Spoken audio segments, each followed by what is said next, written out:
శ్రీ దుర్గాయై నమః. ఓం హ్రీం దుం దుర్గాయై నమః. సరస్వతి శరణాగతినాథే పరిత్రన్ పరాజయే సర్వస్య విహారే దేవి నారాయణి నమోస్తుతే.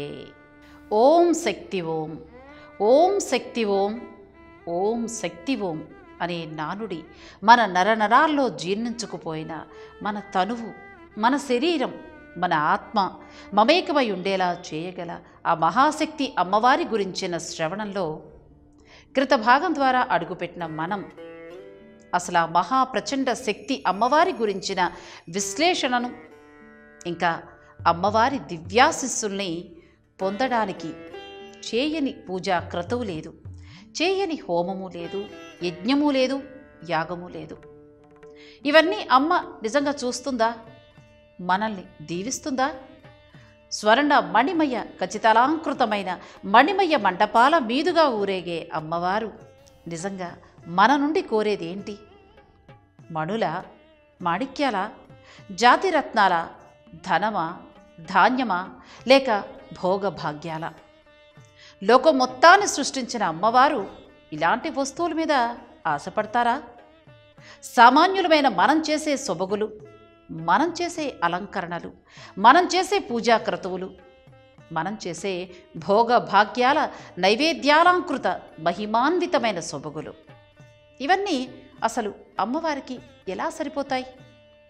అమ్మకు మనం ఏమి చేయగలం, ఏమి చేయలేం అనే విషయం మీద సాగే ఈ దృశ్య రూప శీర్షికలో తెలుసుకుని అమ్మకేం కావాలో అనే అంతులేని ప్రశ్నకు సమాధానాన్ని వెతుక్కుందాం రండి. మరి అమ్మవారికి అవసరమయ్యే పూజా క్రతువులు రెండే రెండు. అవే ఒకటి శ్రద్ధ, రెండు భక్తి. అంతే. ఈ రెండింటినీ మాత్రమే అమ్మవారు మన నుండి కోరుకునేది. అన్నింటినీ మనకు అడగకుండానే ఇచ్చిన అమ్మ మనల్ని కోరుకోవడమా? ఇదెక్కడి వింత అని మనం అనుకునేలోపు ఒక్కసారి శ్లోకాన్ని విందాం.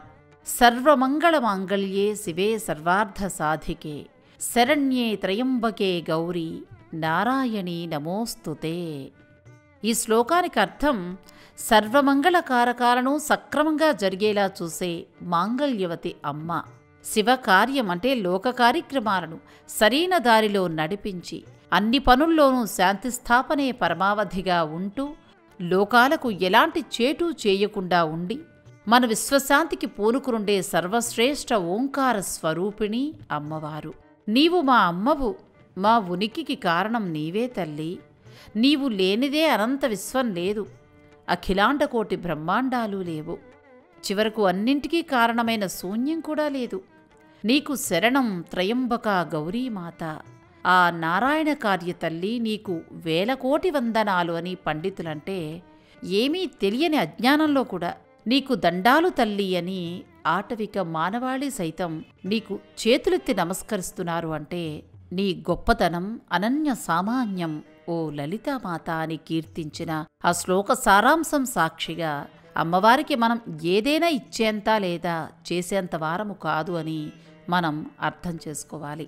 ఉదాహరణకు మన తండ్రికి మన ఉన్నతి కావాలి, మన బంధువులకు మన వృద్ధి కావాలి, అన్నాదమ్ములు అక్కా చెల్లెలకు ఇంకా ఇతరత్రా చుట్టాలు పట్టాలు అందరూ మన నుండి ఏదో ఆశించిన వారే. వారి గౌరవానికి ఇంకా వారి కీర్తి ప్రతిష్టలకు భంగం కలిగే విధంగా మనం ఏదైనా చేస్తే ఇక మన మొహం చూడ్డానికి కూడా ఇష్టపడరు వారు. అలాంటి మన పిపీలికాల మానవ జీవితాన్ని తన కడుపును మోసి తన శక్తిని మనకు అన్నంగా పెట్టి తన నీరసాన్ని కూడా కాదు అని మనకు రసాలూరే శరీర సౌష్ఠవాన్ని అందించడానికి అమ్మ అహర్నిశలు ఎంతటి కష్టానికి లోనవుతుందో, ఎంతటి కన్నీటిని దిగమింగి మనకి పండంటి జీవితాన్ని పన్నీటిలా అందిస్తుందో అంతటి త్యాగమూర్తైన మన అమ్మకు మనం ఏమి చేయగలం? ఆమెకు ప్రేమాభిమానాలను అందించటం తప్ప.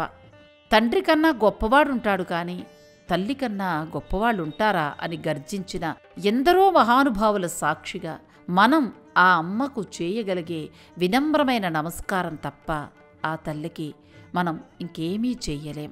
మరి ఎందుకు అమ్మవారి క్షేత్రాలకి ఇంతటి అలంకారాలు, ఇంతటి భోగభాగ్యాల సమీకరణాలు, ఇంతటి అనన్య సామాన్యమైన వజ్రవైఢూర్యాల సమాహారం? ఎందుకంటే మనందరం భౌతికవాదులం కాబట్టి. అందుకే మనం అమ్మవార్లను అంతటి తేజోరూపులుగా మనకు నచ్చిన పద్ధతుల్లో తీర్చిదిద్దుతాం. మనకు అంతకన్నా ఏమొచ్చు అనే బలమైన సిద్ధాంతం మన మనసుల్లో నాటుకుపోవటం వల్ల ఇంతటి సొబగులద్దడానికి మనం చాలా ప్రయత్నిస్తూ ఉంటాం. మరి అదే నిజానికి కనుక చూసుకున్నట్లయితే అమ్మవారికి ఇవి మనం చేయటం వలన మనల్ని మనం శాంతపరచుకోవడానికి చేసే చర్య తప్ప అమ్మకు ప్రేమతో పెట్టే భోజనం చాలు ఆ ఆది ముత్తైదువు ప్రసన్నురాలవడానికి. అమ్మకు ఎంతటి అపురూప సొగసులద్దినా, అమ్మకు ఎలాంటి అత్యున్నత సొబగులు దిద్దినా అవేమీ సరిపోవు ఆవిడి మీద మనం చూపించే భయభక్తులకు, ఇంకా ప్రేమకు, ఇంకా వాత్సల్యానికి. పసుపుతో అభిషేకం చేస్తే చాలు ఆ చల్లని తల్లి మనశ్శాంతి అనే వరాన్నిస్తుంది. కుంకుమార్చనాది తైలాభిషేకాలు చేస్తే చాలు, ఆహా నా బిడ్డలకు నేనంటే ఎంత ప్రీతి అని పులకరించిపోతుంది ఆ అమ్మలగన్న అమ్మ. నుదుటి మీద కుంకుమ బొట్టు, తలారా ఆరబెట్టిచ్చిన చీర కానుక కట్టు, గాజుల మోత గజ్జల సవ్వడి, నిత్య పూజా కైంకర్యాల తొలివేడుక మాలి సంధ్య జాతర. ఆ పోలేరమ్మ, ఆ కట్టమైసమ్మ, ఆ దుర్గమ్మ, ఆ పెద్దమ్మ, ఆ మహాజనని సంతోషించటానికి. ఆ ముగ్గురమ్మల మూలపుటమ్మకు తన భక్తులు పెట్టే పొరులు దండాలు, తన భక్తులు తన కోసం తీర్చుకునే మొక్కులు, ప్రార్థించే తీరును చూసి అమితానందం పొందుతుంది ఆ మహాచండి. విఆర్ రామచంద్ర దీక్షితారనే పరిశోధకుడు అంచనా ప్రకారం చాకటి అనేది ఒక అచంచలమైన దీక్షాతత్వం, మూగవారు సైతం పలకగలిగే ఒక దివ్య వేదాంతం, ఒక అపర మేధో సంపత్తి కలిగిన సిద్ధాంతం, అనన్య సామాన్య మహితాన్వి రూపకం. Indian history and specialization on Shakti theology అనే సబ్జెక్టు మీద ఎన్నో దశాబ్దాలుగా ఆయన చేసిన పరిశోధన ఆధారంగా కొన్ని ఆసక్తికరమైన విషయాలను తన థీసిస్, ఇంకా కొన్ని పద్యరూప శీర్షికల ద్వారా ఆయన తన శక్తి ఐడియాలజీని ప్రజలకు అందించారు. సామాన్య ప్రజలమైన మనం సాధారణంగా దేవుడనే సిద్ధాంతాన్ని కూడా స్త్రీ పురుష భేదంతో చూస్తాం. ఇది ప్రపంచమంతటా సాగే చర్య, దీనికి ఏ మతము మినహాయింపు కాదు. శక్తి అనే కాంతి స్వరూపక శక్తిని మనం కనుక అన్వయించి అర్థం చేసుకోవడానికి ప్రయత్నిస్తే ఎన్నో అబ్బురుపరిచే విషయాలు మన దృష్టిలోకి వస్తాయి. అవే దేవుడు నిరాకారుడు. దేవుడు అన్న పదం స్త్రీ లేదా పురుషుడు అన్న విషయాన్ని బయటకు వ్యక్తీకరించదు, అది కేవలం మన అభూత కల్పన మాత్రమే. శక్తి అనే సిద్ధాంతం భూప్రపంచం మొత్తం మీద ఉంది. కేవలం అమ్మవారి ఉపాసనతో తరించే భారత భూభాగంలోనే కాక ప్రపంచమంతటా శక్తి కేంద్రీకరించటమైనది. శక్తి అంటే సామర్థ్యం, ఇంకా ఓపికను సూచించే పదం కదా. మరి దాని తీవ్రత ఏపాటిదో, అది శక్తికి కొనసాగింపు ఉందా లేదా, శక్తి అనేది ఎక్కడైనా ఆగిపోతుందా అనే ప్రశ్నను రేకెత్తించటం. శక్తి అసలు ఎలా ఉంటుంది, దాని సాంద్రత ఎలాంటిది అన్న ప్రశ్న. ఇవన్నీ శక్తి థియాలజీలో ఉండే కొన్ని అనుకూల సిద్ధాంతాలు. వీటిని కనుక మనం ఛేదించినట్లయితే అసలు అమ్మ మన నుండి ఏం ఆశిస్తోందన్న విషయం మీద మనకు ఒక అవగాహన వస్తుంది అని, అప్పటి వరకు మన ప్రశ్నలకు ప్రశ్నలే సమాధానంగా లభిస్తాయి అని చెప్తారు పరిశోధకులు, ఇంకా పెద్దలు. ఇక శక్తి అన్న సిద్ధాంతం మన ముందుకు రాగానే ప్రతి మానవుడికి మదిలో చెలరేగే ప్రశ్న, అమ్మ బలిని కోరుతుందా అని. అవును, అమ్మ బలి కోరుతుంది. అది మనం చేసే చర్యల వల్ల ఉత్పన్నమయ్యే బలిని కాదు. అమ్మకు చీకటిని బలి తీసుకుని వెలుగును విరజిమ్మేలా నవసిద్ధాంతాన్ని కోరుకుంటుంది. అవును, అమ్మ చీకటిని తనకి బలివ్వమని కోరుతుంది. అమ్మ అజ్ఞానాంధకారాలను బలిగా కోరుతుంది. అమ్మ ధైర్యలేమిని బలి కోరుతుంది. అమ్మ నిరంకుశత్వాన్ని బలి కోరుతుంది. అమ్మ స్తబ్దతను బలి కోరుతుంది.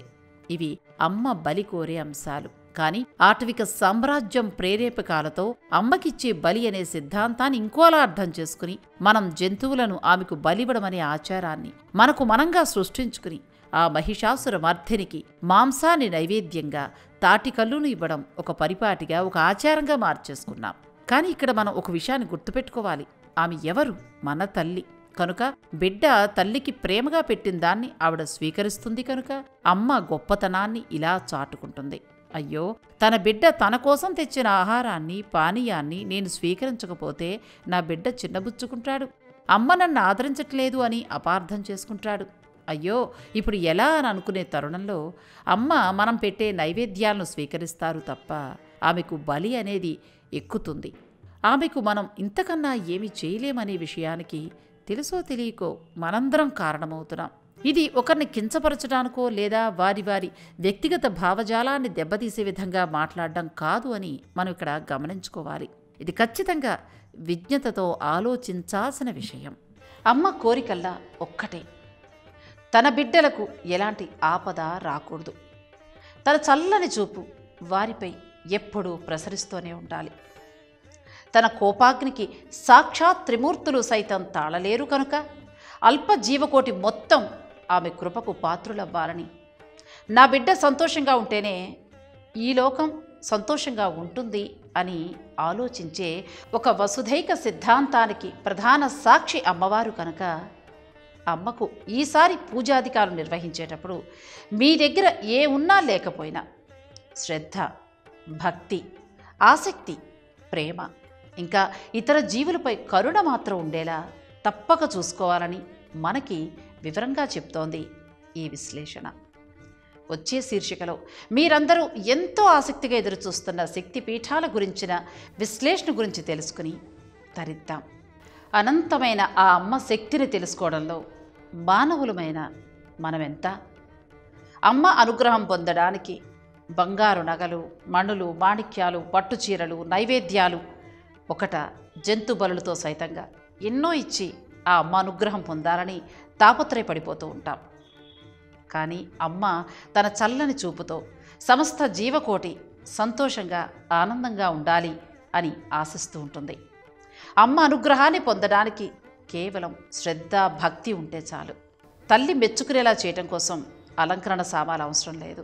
తల్లి ప్రేమను నేరుగా పొందగలగాలి అనుకుంటే ఆమె పట్ల భక్తి, శ్రద్ధలుంటే చాలు. వచ్చే శీర్షికలో అమ్మవారి శక్తి పీఠాల గురించి వివరంగా తెలుసుకుందాం. ఈ శీర్షిక మీకు నచ్చినట్లయితే మా ఛానల్ని సబ్స్క్రైబ్ చేసుకోండి.